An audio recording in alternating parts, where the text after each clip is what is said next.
নমস্কাৰ ছাত্ৰ ছাত্ৰীসকল তোমালোক আটাইকে আজিৰ পাঠলৈ স্বাগতম জনাইছোঁ। আজি আমি আলোচনা কৰিব লৈছোঁ দশম শ্ৰেণী গণিতৰ সময়া পৰীক্ষাৰ প্ৰশ্ন উত্তৰখনৰ যিখিনি OMR কুৱেশ্যন আহিছিলে, অবজেক্টিভ টাইপ যিখিনি কুৱেশ্যন আহিছিলে, সেই কুৱেশ্যনখিনি আজি আমি আলোচনা কৰিম। এই প্ৰশ্নখন হৈছে ডিব্ৰুগড় জিলাৰ পৰীক্ষা গণিতৰ পৰীক্ষাৰ প্ৰশ্ন হয় এখন। আহজন আমি প্ৰথমে প্ৰশ্নকেইটা চাই লওঁ। প্ৰথম প্ৰশ্নটো চোৱা। 1 নম্বৰ প্ৰশ্নটো দিয়া আছে 11 স্কোয়াৰ আৰু 12 স্কোয়াৰৰ মাজত থকা স্বাভাৱিক সংখ্যা। এতিয়া আমাক কি কৈছে চোৱা, 11 স্কোয়াৰ আৰু 12 স্কোয়াৰৰ মাজত কেইটা স্বাভাৱিক সংখ্যা আছে। আমি এই সংখ্যাটো উলিয়াবলৈ হ'লে সদায় কি কৰিব লাগে, যিটো সৰু সংখ্যা আছে চাব লাগিব। সৰু সংখ্যাটো হৈছে 11, আমি 11ক দুগুণ কৰিব লাগিব। 11ক যদি দুগুণ কৰোঁ 2 11 হ'ব 22। গতিকে স্বাভাৱিক সংখ্যা কেইটা আছে বুলি ক'লে উত্তৰটো হ'ব C নম্বৰ উত্তৰ 22টা। C নম্বৰটো ইয়াতে শুদ্ধ উত্তৰ হ'ব। ইয়াৰ পিছৰ প্ৰশ্নটো চাওঁ, 2 নম্বৰটো। 2 নম্বৰ প্ৰশ্নটো দিয়া আছে 19 স্কোয়াৰৰ এককৰ স্থানৰ অংকটো কি হ'ব। 19টো যদি স্কোয়াৰ কৰোঁ তাৰ এককৰ ঘৰত কি হ'ব। 19টো যদি স্কোয়াৰ কৰোঁ চোৱাচোন কি আহিব, এককৰ ঘৰটো চাবা মাত্ৰ 9 9 গুণ 1 আহিব। গতিকে শুদ্ধ উত্তৰটো হ'ব তোমালোকৰ ইয়াতে A নম্বৰ অপশ্যনটো A1। তাৰপিছতো চাওঁ 3 নম্বৰ প্ৰশ্নটো। 3 নম্বৰ প্ৰশ্নটো দিয়া আছে A:B = C:D। প্ৰশ্ন ধৰিব পাৰিছানে? ইয়াতে কি দিয়া আছে, A:B, A অনুপাত B সমান C অনুপাত D। এইটো যদি হয় ইয়াৰে কোনটো ৰিলেশ্যন, 4টা দিয়া আছে, ইয়াৰ কোনটো শুদ্ধ হয় আমি উলিয়াব লাগে। প্ৰথমটো দিয়া আছে AD = BC, B নম্বৰটো দিয়া আছে AC = BD, C নম্বৰটো দিয়া আছে AB = CD, আৰু D নম্বৰটো দিয়া আছে A² = BC। যেতিয়া আমি অনুপাতবোৰ পাওঁ, এই যিবোৰ সম্পৰ্ক আছে এই সম্পৰ্কবোৰ আমি প্ৰমাণ কৰিবৰ কাৰণে কি কৰোঁ, সদায় আমি যিবোৰ অনুপাত আছে ভগ্নাংশত লিখি ল'বা, তেতিয়া কথাটো বেছি ভালকৈ বুজি পাবা। A/B = C/D লিখি ল'বা। তাৰপিছতে তোমালোকে বৰ্জ্যগ্ৰহণ কৰি দিবা। C লগত A লগত D পূৰণ কৰি দিবা আৰু B লগত C পূৰণ কৰিবা। গতিকে ৰিলেশ্যনটো বা সম্পৰ্কটো হ'ব যে AD = BC। গতিকে এতিয়া চোৱা শুদ্ধ উত্তৰ কোনটো হ'ব। AD = BC দিয়া আছে, অপশ্যন নম্বৰ 1ত দিয়া আছে। গতিকে শুদ্ধ উত্তৰটো হ'ব A নম্বৰ উত্তৰটো AD = BC। এবাৰ চাওঁ 4 নম্বৰ প্ৰশ্নটো। 4 নম্বৰ প্ৰশ্নটোত দিয়া আছে তলৰ কোনটো পূৰ্ণবৰ্গ সংখ্যা নহয়। ইয়াৰে পূৰ্ণবৰ্গ সংখ্যা নোহোৱা কোনটো নহয় আমি উলিয়াব লাগে। ইয়াতে চোৱা, পূৰ্ণবৰ্গ সংখ্যাত এককৰ ঘৰত কেতিয়াও 2 থাকিব নোৱাৰে। গতিকে ইয়াত কোনটো পূৰ্ণবৰ্গ সংখ্যা নহ'ব, ইয়াত D নম্বৰ যিটো অপশ্যন আছে 9162, এইটো হ'ব পূৰ্ণবৰ্গ নোহোৱা সংখ্যা। 5 নম্বৰটো দিয়া আছে দুটা সংখ্যা দিয়া আছে A আৰু B, যাৰ লসাগু হয় L, তেন্তে গসাউ AB। AB গসাউটো উলিয়াব লাগে। ইয়াত আচলতে তোমালোকক কৰিব দিছে এটা সূত্ৰ আছিলে, তোমালোকৰ নিয়ম এটা আছিলে, লসাগু আৰু গসাউ পঢ়োঁতে তোমালোকে পাইছিলা, সেইটো হৈছে লসাগু পূৰণ গসাউ। এনেকৈ এটা সূত্ৰ আছিলে, নিয়ম আছিলে, লসাগু পূৰণ গসাউ সমান সংখ্যা দুটাৰ পূৰণফল। যি দুটা সংখ্যা দিয়া থাকে সংখ্যা দুটাৰ কি কৰিব লাগে, পূৰণফল ল'ব লাগে। যদি আমি এনেকৈ লৈ চাওঁ, লসাগু দিয়া আছে L আহিলে, গসাউটো আমি নাজানো, গসাউটো মই এনেকৈ থৈ দিলোঁ। সংখ্যা দুটা হয় A আৰু B, A পূৰণ B হ'ল। এতিয়া যেতিয়া আমি ইয়াতে গসাউটো উলিয়াব লাগে, আমি ইয়াৰ মানটো উলিয়াব লাগে। গসাউটো উলিয়াবলৈ হ'লে আমি Lটো পঠিয়াই দিব লাগিব সোঁফালে, আৰু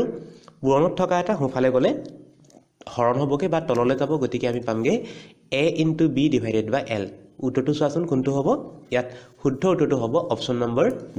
B নম্বৰটো হ'ব শুদ্ধ উত্তৰ AB / L। এবাৰ চাওঁ আহা 6 নম্বৰ প্ৰশ্নটো। দিয়া আছে তলৰ কোনটো নিৰৱধি পৌনঃপুনিক। আমি এই সংখ্যাকেইটাৰ মাজৰ পৰা নিৰৱধি পৌনঃপুনিক সংখ্যাটো বিচাৰি উলিয়াব লাগে। প্ৰথম সংখ্যাটো দিয়া আছে 27 সংখ্যাকেইটা এবাৰ চাই যাওঁ ন, 27/2³ × 3³ চ' 3³ মানে 27 হয়। গতিকে 27 মই কাটি দিব পাৰিলোঁ, তেতিয়াহ'লে কি পালোঁ 1/2³। আৰু সংখ্যা এটা হৰত যেতিয়া 2 আৰু 5 থাকে, নিয়মটো কি আছিলে আমাৰ, হৰত যদি 2 আৰু 5 থাকে বা অকলে 2 থাকে বা অকলে 5 থাকে, সেই সংখ্যাবোৰ হয় পৰিসমাপ্ত, সেইবোৰ হয় পৰিসমাপ্ত হয়। গতিকে আমি সেইফালৰ পৰা যদি চাওঁ, এই সংখ্যাটো নিৰৱধি পৌনঃপুনিক নহয়। B নম্বৰটো চোৱা, B নম্বৰটো দিয়া আছে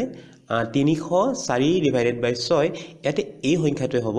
নিৰৱধি পৌনঃপুনিক, কাৰণ তলত 6 আছে, হৰত 6 আছে। 6 বুলি ক'লে উৎপাদকত আহিব 2 আৰু 3। ইয়াতে 5 অহা নাই, 2ৰ লগতে কি আহিছে 3 এটা আহিছে, আৰু 3 থকাৰ কাৰণে এই B নম্বৰ অপশ্যনটোৱে হ'ব নিৰৱধি পৌনঃপুনিক। বাকী সংখ্যাকেইটা দেখিছা যে C নম্বৰটো কেতিয়াও নিৰৱধি পৌনঃপুনিক হ'ব নোৱাৰে, কাৰণ তলত কি আছে 8 বুলি ক'লে কিমান আহিব 2³ আহিব। আকৌ D নম্বৰ আহিছে 10 বুলি ক'লে উৎপাদকত 2 পূৰণ 5 আহিব। গতিকে শুদ্ধ উত্তৰটো হ'ব B নম্বৰ অপশ্যনটো 304 / 6। এবাৰ চাওঁ আহা আমি 7 নম্বৰ প্ৰশ্নটো। 7 নম্বৰ প্ৰশ্নটো দিয়া আছে 8/3 সংখ্যাটোৰ দশমিকৰ পাছত কেইটা অংক থাকিব আমি ইয়াতে দশমিকৰ পাছত কেইটা অংক থাকে আমি দশমিকৰ পাছত কেইটা অংক থাকিব আমি উলিয়াব লাগে ইয়াতে চোৱা যেতিয়া আমি সংখ্যা এটা 8 হৰণ কৰিম 8 বুলি ক'লে 2 কেইটা আহে 2 আহে 3টা গতিকে 2 3টা আহিছে গতিকে ইয়াত কেইটা অংক থাকিব দশমিকৰ পাছত 3টা অংক থাকিব শুদ্ধ উত্তৰটো হ'ব অপচন নম্বৰ সি ইয়াত 3টা অংক থাকিব কেনেকৈ পালো এবাৰ চাই লোৱা তোমালোকে মই যেতিয়া এটা সংখ্যা 8 হৰণ কৰিম সংখ্যাটো কিমান দিয়া আছে 3/8 দিয়া আছে 8 মানে কিমান হয় 2 কিউব হয় আৰু ইয়াতে 2 কেইটা আছে 2 আছে 3টা 2 কিউব 2 3টা আছে গতিকে ইয়াতে মই 5 3টা পূৰণ কৰি দিম 5 3টা পূৰণ কৰাৰ লগে লগে 10 3টা হৈ গ'ল আৰু 10 3টা হোৱাৰ কাৰণে দশমিকৰ পাছত 3টা অংক থাকিব বা 3টা অংকৰ আগত দশমিকটো যাব গতিকে দশমিকৰ পাছত থকা অংকৰ সংখ্যা হ'ব 3টা এবাৰ আমি চাওঁ ইয়াৰ পিছৰ প্ৰশ্নটো 8 নম্বৰ প্ৰশ্নটো দিয়া আছে তলৰ কোনটো অপৰিমেয় সংখ্যা এই সংখ্যাবোৰৰ মাজৰ পৰা অপৰিমেয় সংখ্যাটো বিচাৰিব লাগে ইয়াতে প্ৰথম সংখ্যাটো দিয়া আছে √9 9 বৰ্গমূল 3 হয় 3টো এটা পৰিমেয় সংখ্যা অপচন নম্বৰ বি দিয়া আছে 22/7 এটো হৈছে এটা পৰিমেয় সংখ্যা ভগ্নাংশত থাকিলে পৰিমেয় হ'ব অপচন নম্বৰ সি দিয়া আছে পাইটো হ'ব এটা অপৰিমেয় সংখ্যা গতিকে ইয়াতে শুদ্ধ উত্তৰটো হ'ব অপচন নম্বৰ সি পাই এবাৰ 9 নম্বৰ প্ৰশ্নটো চাওঁ 9 নম্বৰ প্ৰশ্নত দিয়া আছে 3x² - 5x + 7 সংখ্যাটোৰ শূন্য দুটাৰ সমষ্টি শূন্য দুটাৰ সমষ্টিটো পাইছিলো আমি মাইনাছ শূন্য দুটাৰ সমষ্টি মনত পেলোৱা বহুপদৰ লেছনত আছিলে যে শূন্য দুটাৰ সমষ্টি হয় -b/a গতিকে ইয়াতে b আৰু a ৰ মানকেইটা বহাই দিয়া b মানটো বহাব লাগিব -5 মাইনাছ চিন এটা আছে মাইনাছ দি ললো b মান বহালো -5 a মান বহাব লাগিব 3 তেতিয়া আমি কিমান পাম 5/3 মাইনাছে মাইনাছে প্লাস হৈ গ'ল প্লাস 5/3 গতিকে শুদ্ধ উত্তৰটো হ'ব অপচন নম্বৰ এ 5/3 10 নম্বৰ প্ৰশ্নটো চোৱা 10 নম্বৰ প্ৰশ্নটো দিয়া আছে px = dx * qx plus rx তেন্তে rx ৰ মাত্ৰা এটো আসলতে আহিছে বিভাজনৰ যেটো প্ৰমেয়িকা আছিল তাৰ পৰা আহিছে ইয়াতে কি হৈছে চোৱা px নামৰ যেটো বহুপদ আছে সেই বহুপদক হৰণ কৰিছে এই dx নামৰ বহুপদটো এটো ডিভিজৰ বা dx এ হৰণ কৰিছে আৰু বাৰ গৈছে qx বাৰ গৈছে আৰু বাকি থাকিছে rx বাকি থাকিছে rx বাকি থাকিছে এটা চোৱা এটো আমি বিভাজন প্ৰমেয়িকা মতে যদি কৰো তেতিয়া হলে যেটো এটা rx বা যেটো বাকি পালো বাকিৰ যেটো মাত্ৰা সেই বাকিৰ মাত্ৰাটো যেটো আমি হৰণ কৰিছো dx এ হৰণ কৰিছো ইয়াত কি হ'ব লাগিব হৰু হ'ব লাগিব গতিকে আমাৰ কোনটো উত্তৰ শুদ্ধ হ'ব ইয়াতে তলকে চোৱাচোন rx টো কি হ'ব লাগিব rx টো হৰু হ'ব লাগিব কাটকে হৰু হ'ব লাগিব যেটো সংখ্যা হৰণ কৰিছো আৰু আমি এটো জানো যে যদি এটা সংখ্যাক 5 এ হৰণ কৰো 5 এ হৰণ কৰিলে যেটো বাকি থাকিব বাকিটো হদাই কি হ'ব লাগিব 5 তকৈ হৰু হ'ব লাগিব মাত্ৰাৰ ক্ষেত্ৰটো একে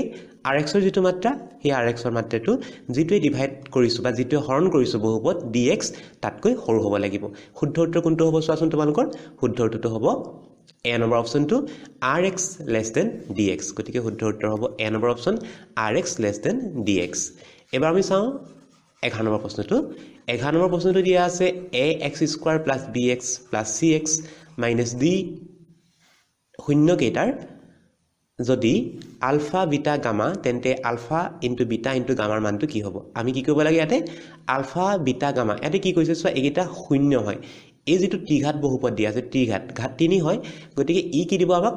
আলফা বিটা গামাই কি কৈ আছে আমাক শূন্য কেইটা কথা কৈ আছে ইয়াত আলফা পূৰণ বিটা গামা পূৰণ গামাই কি কৈছে শূন্যৰ পূৰণফল ইয়াতে আমাক কি কৈ আছে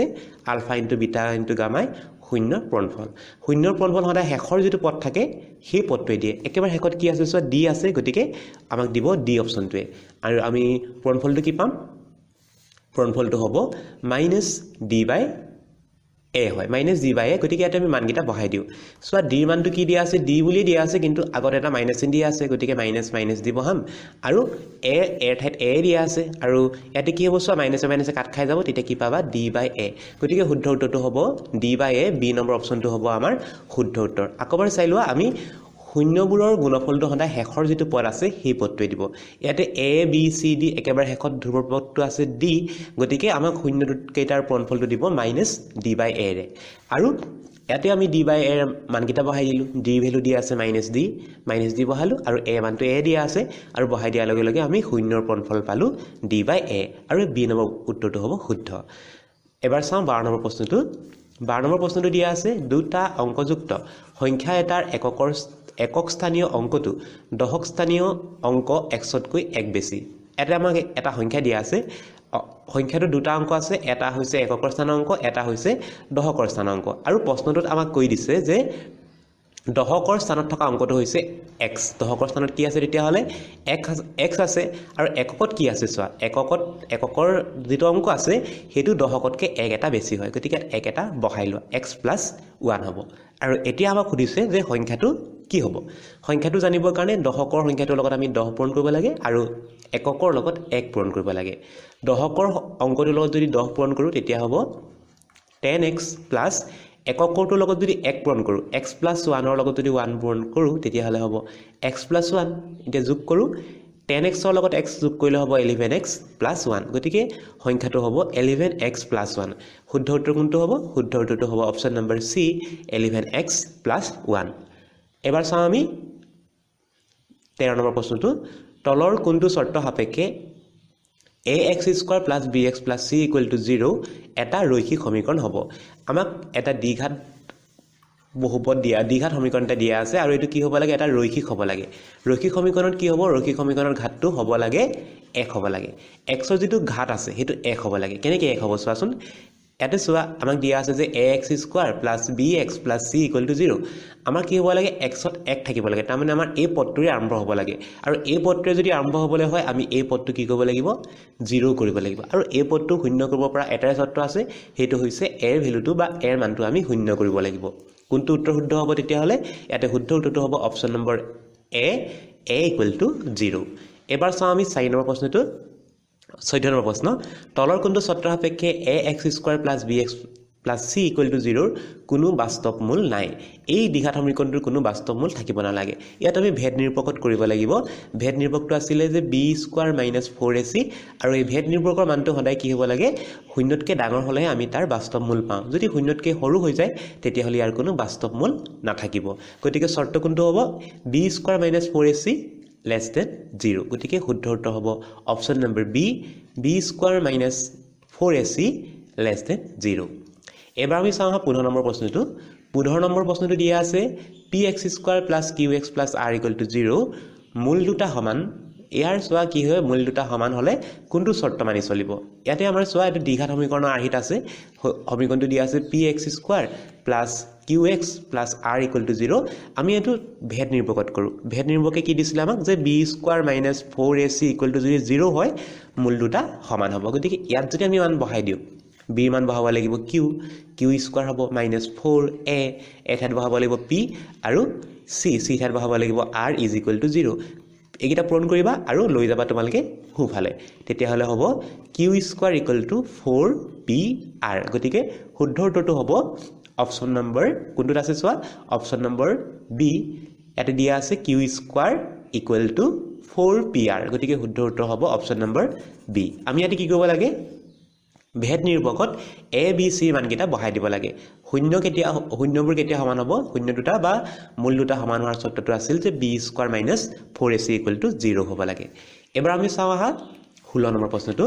দিয়া আছে ত্ৰিভুজ abc সদৃশ হয় ত্ৰিভুজ pqr ৰ সৈতে আৰু ইয়াত দুটা বাহুৰ অনুপাত দিয়া আছে আমি ছবিটো বনাই চাওঁ এটা ত্ৰিভুজৰ নাম দিয়া আছে abc আৰু এটা ত্ৰিভুজৰ নাম দিয়া আছে pqr আৰু এটা ত্ৰিভুজ দিয়া আছে যাৰ নামটো হয় pqr আমাক প্ৰশ্নত কোৱা আছে যে ab / pq এতে ab বাহু লৈছে আৰু pq বাহু লৈছে আমি পাই আছো যে ab / pq = 2 তোমালকে এটো সহজে কৰিব পাৰিবা কিন্তু মই তোমালকে বুজি পাবৰ কাৰণে মই এনেকৈ দীঘলকে কৰি দিছো কেনেকৈ তুলনা কৰিবা চোৱা দুটা বাহুৰ অনুপাত দিয়া আছে ab / pq যাৰ মানটো 2 দিয়া আছে আৰু আমাক এতিয়া সুধিছে যে pr / rc আমি কি উলিয়াব লাগে চোৱা এই বাহুটো ডিভাইডেড বাই আমি কি কৰিব লাগে তেতিয়া হলে এই বাহুটো আৰু এই বাহুটো অনুপাতটো উলিয়াব লাগে গতিকে লিখি লওঁ যে pr / ac এটো কি হল চোৱা আমি কি কৰিলো প্ৰথম আমাক যেটো শৰ্ত দিয়া আছে সেই শৰ্তত এই ত্ৰিভুজৰ বাহুটো আগত লৈছে আৰু এই ত্ৰিভুজৰ বাহুটো পাছত লৈ আছে কিন্তু আমাক যেটো শৰ্ত উলিয়াব দিলে তাত কি কৰিছে 2 নম্বৰ ত্ৰিভুজৰ বাহুটো আগত লৈ ললে আৰু 1 নম্বৰ ত্ৰিভুজৰ বাহুটো পাছত ললে গতিকে আমাৰ কি হল এই যেটা বাহু অনুপাত আছে বাহু অনুপাতটো কি কৰি দিছে আমাক উলুটাই দিছে গতিকে এই যেটো আমি মান পাই আছো 2 টো উল্টাব লাগিব 2 টো উল্টালে হ'ব 1/2 গতিকে এতে শুদ্ধ উত্তৰটো হ'ব অপচন নম্বৰ বি 1/2 এবাৰ আমি চাওঁ হা 17 নম্বৰ প্ৰশ্নটো দিয়া আছে ত্ৰিভুজ ABC ৰ এংগল A = 90 ডিগ্ৰী ইয়াতে এটা সমকোণী ত্ৰিভুজ দিছে যেটো সমকোণী ত্ৰিভুজৰ A কোণৰ মানটো হয় 90 ডিগ্ৰী তেতিয়া হলে আমাক ইয়াতে এই সম্পৰ্ককেইটাৰ মাজৰ পৰা শুদ্ধ সম্পৰ্কটো বিচাৰিব লাগে প্ৰথমে এটা ত্ৰিভুজ বনাই লওঁ যেটো ত্ৰিভুজৰ A কোণৰ মানটো হয় 90 ডিগ্ৰী 90 ডিগ্ৰীটো হ'ব A কোণ নামটো ABC হয় এতে সো ইয়াত আসলে পাইথাগোৰাছৰ সূত্ৰটো আহিছে পাইথাগোৰাছৰ সূত্ৰই কি কয় অতিভুজৰ বৰ্গ অতিভুজ হলে BC বৰ্গটো বাকি দুটা বাহু AC আৰু AB বৰ্গৰ যোগফলৰ সৈতে সমান হ'ব গতিকে এই কথাটোকে তোমালোকক প্ৰশ্নটোত সুধিছিলে আমি কি কৰিব লাগে ইয়াতে একদম সহজে পাইথাগোৰাছৰ সূত্ৰটো ব্যৱহাৰ কৰিব লাগে ইয়াত শুদ্ধ সম্পৰ্কটো বিচাৰি উলিওৱা শুদ্ধ সম্পৰ্কটো হ'ব option number B BC² = AC² plus AB²। এবাৰ আমি চাওঁ আহা 18 নম্বৰ প্ৰশ্নটো 18 নম্বৰ প্ৰশ্নটো দিয়া আছে এটা বৃত্তৰ AB এডাল ব্যাস য'ত A এৰ স্থানাংক দিয়া আছে 2,4 আৰু B স্থানাংক দিয়া আছে 4,6 কেন্দ্ৰৰ স্থানাংক উলিয়াব লাগে এটা বৃত্ত দিয়া আছে বৃত্তৰ কি দিয়া আছে এডাল ব্যাস দিয়া আছে যিডাল ব্যাসৰ এটা মূৰত থকা বিন্দুটো হৈছে 2,4 আৰু আনটো মূৰত থকা বিন্দুটো হৈছে 4,6 আমাক উলিয়াব লাগে কেন্দ্ৰ সদায় ক'ত থাকে কেন্দ্ৰ থাকে সদায় বৃত্তৰ সোঁমাজত গতিকে আমি কি কৰিব লাগিব এই অংকটো কৰোঁতে আমি এই যেটো ৰেখা আছে AB যেডাল